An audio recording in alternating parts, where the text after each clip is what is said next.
My name is Sam Vaknin, and I'm the author of Malignant Self-Love, Narcissism Revisited.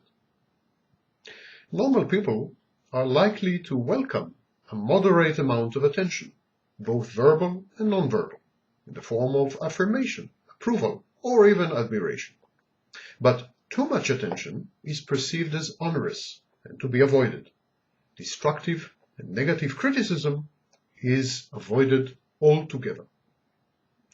The narcissist, in contrast, is the mental equivalent of an alcoholic. He is insatiable. He directs his whole being, his whole behavior, in fact his life, to obtaining these pleasurable tidbits of attention. He embeds these into a coherent, completely biased picture of himself. He uses them to regulate his labilal sense of self-worth, self-esteem. To elicit this constant interest, this flood of attention, the narcissist projects onto others a confabulated, fictitious version of himself known as the false self. The false self is simply everything that the narcissist is not and would have liked to be. The false self is omniscient, knows everything. It's omnipotent, it's all-powerful. It's charming, it's intelligent, it's brilliant, it's rich, it's well-connected, and so on. Having constructed the false self, having projected it, the narcissist then proceeds to harvest reactions to this projected image from family members, friends, co-workers, neighbors, business partners, colleagues, and even passers-by. If these reactions, the adulation, admiration, attention, fear, respect, applause, affirmation, if these are not forthcoming, the narcissist demands them or extorts them from others. Money, compliments, a favorable critique, an appearance in the media, a sexual conquest are all converted into the same currency in the narcissist's mind. And it is this currency that I call narcissistic supply. But what happens if the supply is negative? What happens if the outcome of the projection of a false self garners negative narcissistic supply? Attention, but negative. What happens if the narcissist is, instead of being loved, being feared? What happens if he's criticized? What happens if he's belittled, demeaned, debased, chastised? All these negative inputs. Well, under normal circumstances, the narcissist will rage and will eliminate or deny these inputs from his mind. He will negate, obviate, or depreciate the sources of such negative supply. But when positive supply is scarce or nowhere to be found, even negative supply can become narcissistic supply. Narcissistic supply includes all forms of attention, both positive and negative, fame and notoriety, adulation and fear, applause and approval, and derision. Whenever the narcissist gets attention, whether positive or negative, whenever he is in the limelight, at the center of attention, it constitutes narcissistic supply.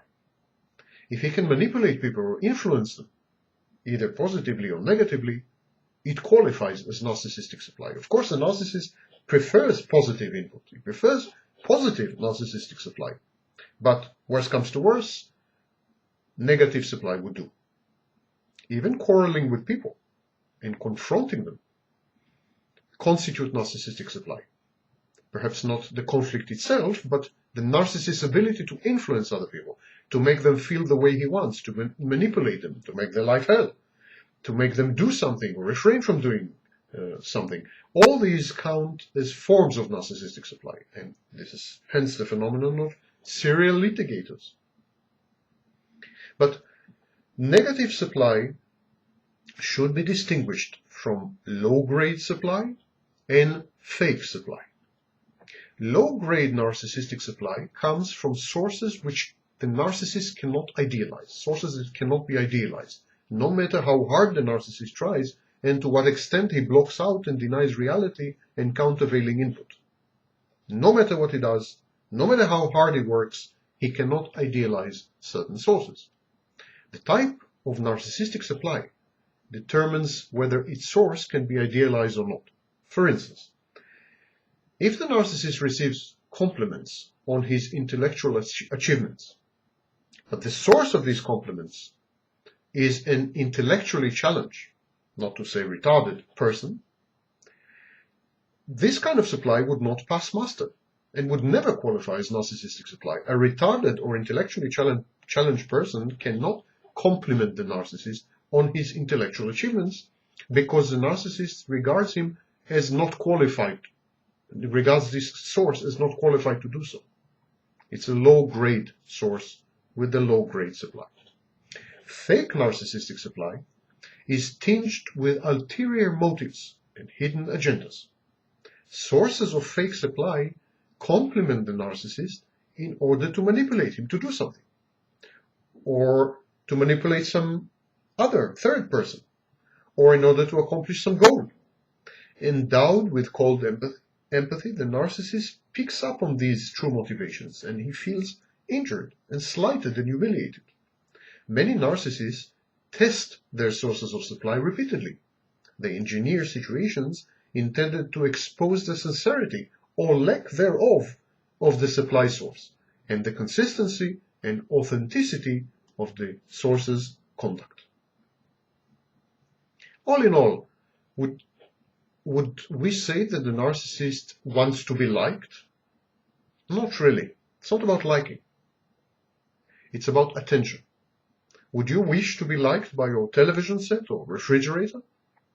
To the narcissist, people are mere tools, akin to television sets and refrigerators. They are objects, sources of supply.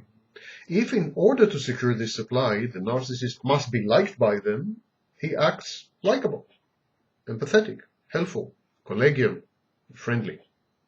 If the only way to garner narcissistic supply is to be feared, the narcissist makes sure that they fear him. He does not really care either way, as long as he is being attended to. Attention, whether in the form of fame or infamy, is what it's all about.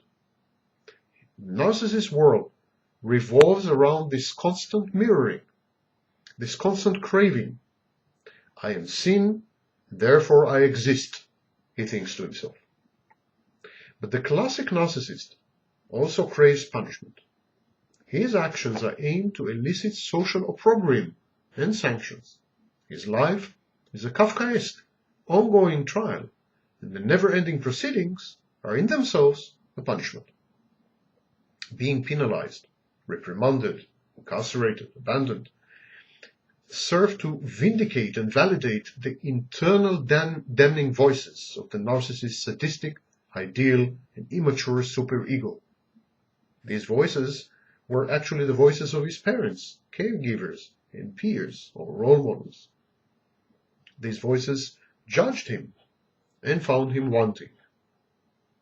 And then the narcissist, at an early age, internalized, introjected these voices, and they became part of him. So, being punished confirms the narcissist's view of himself as worthless. Don't misunderstand me. Consciously, the narcissist firmly believes in his superiority, invincibility, brilliance, power. But unconsciously, deep down there, he was told and he came to believe that he is worthless. Punishment relieves him from the inner conflict that he endures when he is successful. The conflict between the gnawing feelings of guilt, anxiety, and shame, and the need to relentlessly secure narcissistic supply. It's not easy, nor is it fun to be a narcissist, it would seem.